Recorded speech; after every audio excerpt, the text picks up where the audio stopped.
ওম নমঃ শিৱায়।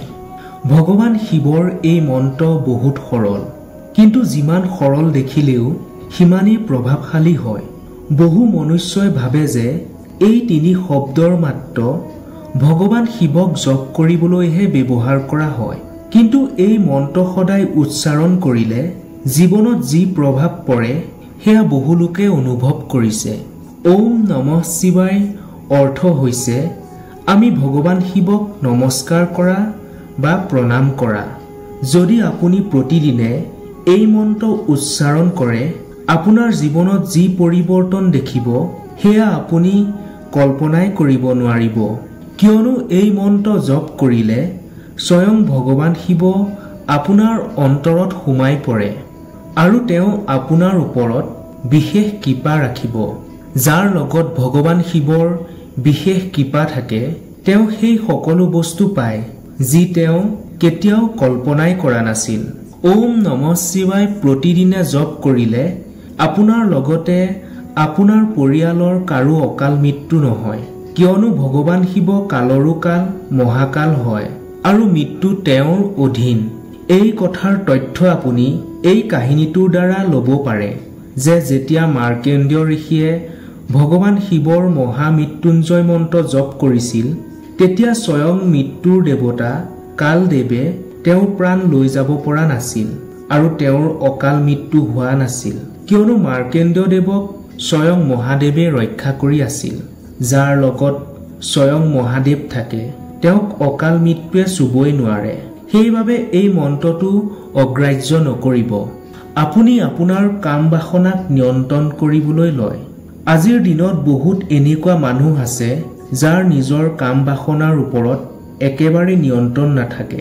তেওঁ এনেকুৱা ভুল কৰি পেলায় যাৰ দ্বাৰা তেওঁ গোটেই জীৱন পস্তাবলগীয়া হয় বা তেওঁ গোটেই জীৱন শেষ হৈ যায়। কাম বাসনা তেওঁৰ ভিতৰত এইদৰে প্ৰভাৱ পেলায় যে তেওঁ ভগৱানৰ পৰা দূৰ হৈ যায় আৰু কাম বাসনাকে নিজৰ জীৱন মানি লয়। যদি কোনোৱে পবিত্ৰ মনেৰে ওম নমঃ শিৱায় মন্ত্ৰৰ সদায় জপ কৰে তেওঁৰ মন কাম বাসনাৰ পৰা আঁতৰি আহি ভাল কাম কৰিবলৈ লয় আৰু তেওঁ নিজৰ কাম বাসনাক নিয়ন্ত্ৰণ কৰিবলৈ শিকে। এই সকলোবোৰ ওম নমঃ শিৱায় মন্ত্ৰৰ চমৎকাৰ। আপোনাৰ সমস্যা আৰু ঋণাত্মক চিন্তা শেষ হ'বলৈ ধৰে। যেতিয়া আপুনি এই মন্ত্ৰ উচ্চাৰণ কৰে তেতিয়া এই মন্ত্ৰৰ প্ৰভাৱৰ দ্বাৰা আপোনাৰ সমস্যা আৰু চিন্তা শেষ হৈ পৰে আৰু যি ঋণাত্মক চিন্তা আপোনাৰ মনলৈ আহে সেয়া লাহে লাহে শেষ হ'বলৈ ধৰে। ওম নমঃ শিৱায় উচ্চাৰণৰ দ্বাৰা আপুনি পজিটিভ শক্তি অনুভৱ কৰে আৰু আপোনাৰ লগতে আপোনাৰ চৌপাশে বিয়পি পৰে। মন শান্ত হৈ থাকে। যাৰ মন শান্ত তেওঁ সকলো কাম ভালদৰে কৰিব পাৰে। তেওঁ মন সদায় ঈশ্বৰৰ সেৱাত থাকিব আৰু যিমান ঈশ্বৰৰ সেৱাত থাকিব সিমানেই সমস্যা আৰু বেয়া চিন্তা মনৰ পৰা নাইকিয়া হ'ব। একেবাৰে শেষৰটো উপকাৰিতা হ'ল যিয়ে সদায় এই মন্ত্ৰ জপ কৰে তেওঁ সদায় পৰম আনন্দ অনুভৱ কৰে। তেওঁ যে এই পৃথিৱীৰ একেবাৰে সুখী ব্যক্তি এনে অনুভৱ কৰে।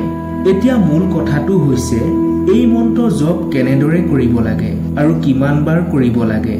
শাস্ত্ৰৰ মতে এই মন্ত্ৰৰ জপ প্ৰতিদিনে 108 বাৰ কৰিব লাগে আৰু এই মন্ত্ৰ জপ পূজা কৰাৰ স্থানত কৰিব লাগে। যদি আপোনাৰ বাবে 108 বাৰ জপ কৰাৰ সম্ভৱ নহয় তেনেহলে আপোনাৰ দ্বাৰা যিমান সম্ভৱ সিমান জপ কৰিব, কিয়নো আমি বিশ্বাস কৰো যে যি সঁচা অন্তৰে ভগৱানক পূজা কৰে তেওঁৰ সেৱা কৰে তেওঁৰ ওপৰত ভগৱানৰ বিশেষ কৃপা থাকে। আপোনাৰ শ্ৰদ্ধা কিমান ডাঙৰ এইটো গুৰুত্বপূৰ্ণ নহয়, মহত্ব এইটো কথাতহে আছে যে আপোনাৰ শ্ৰদ্ধা কিমান সঁচা। প্ৰিয় দৰ্শক, আপুনি যদি ভগৱান শিৱৰ এজন নিস্বাৰ্থ ভক্ত তেনেহলে ভিডিঅ'টো শ্বেয়াৰ আৰু ছাবস্ক্ৰাইব কৰিবলৈ নাপাহৰিব। ধন্যবাদ।